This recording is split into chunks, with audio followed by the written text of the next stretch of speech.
Hello, welcome to the garden here on Cedar Path Farm. I thought I would do a pre-growing garden tour as well as an introduction to our hobby farm life here in North Carolina in a growing zone 7B, 8A. On our farm, we have about 3 acres and we have 2 sheep, a mini pig, 4 farm dogs, and about 80 chickens. Our farm is about 3 acres. My garden is about 75 feet by 35 feet-ish. It is 6 foot tall sides around it that are covered with chicken wire to try to keep the chickens at bay as well as the deer. Around my garden, I have 3 coops that house these chickens.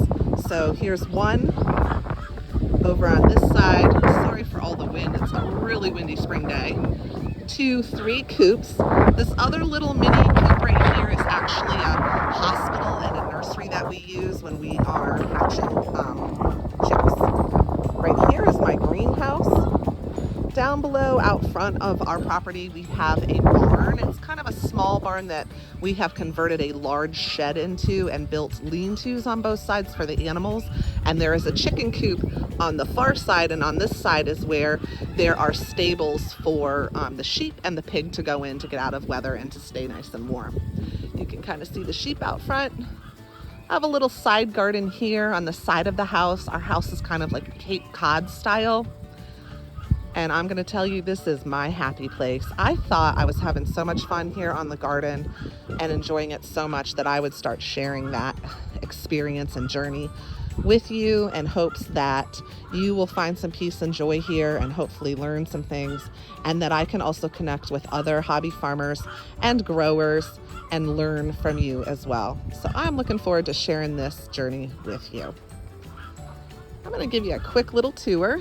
So the side garden area here, I just started working on. I'm currently a full-time art teacher and I am on spring break. So I'm looking forward to getting some work done in here. This is the before tour. I'm hoping to show some of the pretty things that I will grow. So here I have a lot of raised beds as well as some big pots. I get a lot of my big pots at Costco. They have some great prices, like for this one, for example, I think it's like $20 for that giant pot, and I'm able to grow quite large amount of plants like roses and tomato plants in there because of the space for the roots. I also have these raised beds. Some are real high and some are kind of lower. I have success in both of them. The soil here in North Carolina is very clay, dense soil, and so it's really hard for roots to grab hold and grow. Here in this bed, so I'm gonna pull you back around here. So I'm here by the door and I have a little potting bench. This first L-shaped bed is all dahlias, and we have covered them in mulch for the winter, and I'm hoping that they survived because we actually had a really cold winter. I have a dahlia also in a pot. I'm giving that a try this year. This bed in the back, I'm not really sure what I'm gonna put in. Needs to be cleaned out. I have some spring bulbs kind of finishing up. It needs to be cleaned out, and I'll probably do some vegetables back in the back corner. On the other side of the garden, I have this beautiful potting bench that I'll do in another video as well that my father-in-law built me. It's just beautiful. Behind it here is a shed that I have converted into a she shed, which is another fun tour that I will give. And it's actually, I actually call it Amethyst Cottage, and I need to do a video and a project to turn that into more of an amethyst cottage so that it matches its name better. We even built a little lean-to on the side of it here to house some of my tools to keep them out of the rain. And there's an additional potting bench built by my father-in-law on the side. So all of that will be shared soon. So over here, last year I did some tomatoes. They did pretty good there. They get really tall, but the squirrels just come in and they run right along that gate and they gobbled up all of my tomatoes. So we didn't get many last year. Not sure that I'm gonna do that again, we'll see. This bed right here, this has dahlias and also some gladiolas in it. I'm gonna be adding to that. I'm not sure how many of my dahlias actually made it this year because of the cold winter that we had. Here in the middle, I have gladiolas growing up between these 2 beds, and my husband and I are gonna be adding a cow panel to make kind of a arched trellis to grow like cucumbers and things up and around. This bed I do different things in. A lot of times I do cosmos over here and zinnia. So there's some spring bulbs you can see finishing up.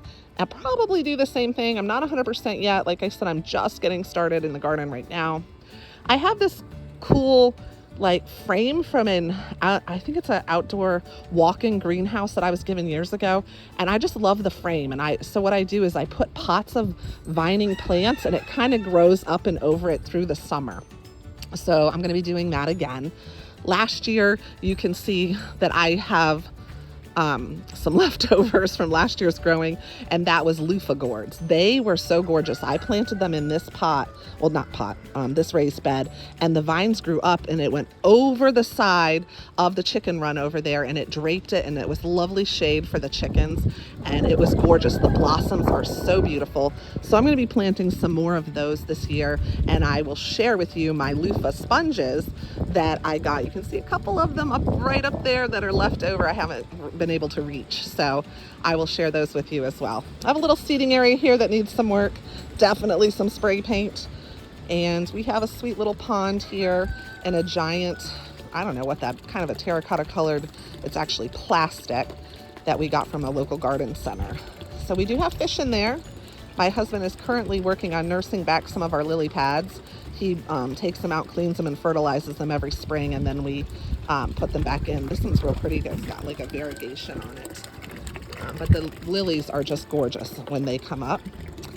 And around the bin here, you can see that is the side of my greenhouse. We put a tarp on it to kind of strengthen the panels this winter because it was such a rough winter. I also have a butterfly bush that did fantastic last year in that little tiny pot. So one of the things I'd like to do is put that in the ground this year. I have these pots just in position. I think I'm going to put soil and tomato plants to give those a try. And thankfully this rhubarb actually came back. My mom was so thrilled. We've been trying to grow her rhubarb for the past 5 or 6 years. So that little guy seems to like the colder weather, and I'm looking forward to trying a strawberry rhubarb pie in the future when my mom is able to make one. On the other side of the garden, it's kind of a round on the front, I actually planted some grapevines this fall because I love making grapevine wreaths. So I thought I might as well go ahead and grow my own grapevines. So that is what this is. There's the front of, there's my lemon tree inside the garden, and a little better garden, or a little better view rather, of our critters. That's Luna way out here. Her brother is down there, if you can kind of see him down through there. His name is Leo. So Leo and Luna are our Pyrenees mixed dogs. Our 2 sheep out front are Murphy and Millie. They are actually twins. And our pig's name is Phoebe, but it is too cold and windy for Miss Phoebe. She is a princess that is in her snuggly warm bed that actually consists of some of the sheep's wool that was sheared this spring. Here is a climbing rose I'm hoping to grow up and around over here. This garden bed down here, I kind of like purpley things in it, if you will. It's kind of my purple bed. I have some lavender that's not doing well, clearly. And so I'm thinking I'm going to have to replace some of those plants. I think this was just a tough winter. So we're going to see. I'm giving them a little while to try to show me signs of life before I rip them out. Although I will say that this one's pretty much spoke to me. There are some alums here that I have planted, some bulbs and daffodils, which were for spring. And this bed used to have cucumbers and squash, and I'm not sure what I'm going to do in it yet. So to be known by me and you. I'm going to try in this pot or maybe another hanging pot to do some hanging peas that are made for hanging baskets. I'm kind of excited to see how that goes. This bed here in the middle, I tend to do snapdragons right here in the front, Queen Anne's lace, yarrow. I also have some more alums, and I did some clematis to go up onto this trellis. The other area behind it, I have some lilies, but the rest of it is herbs, and I do herbs in these pots as well. That's actually bee balm. I would really like to be able to grow my own tea and make different tea blends.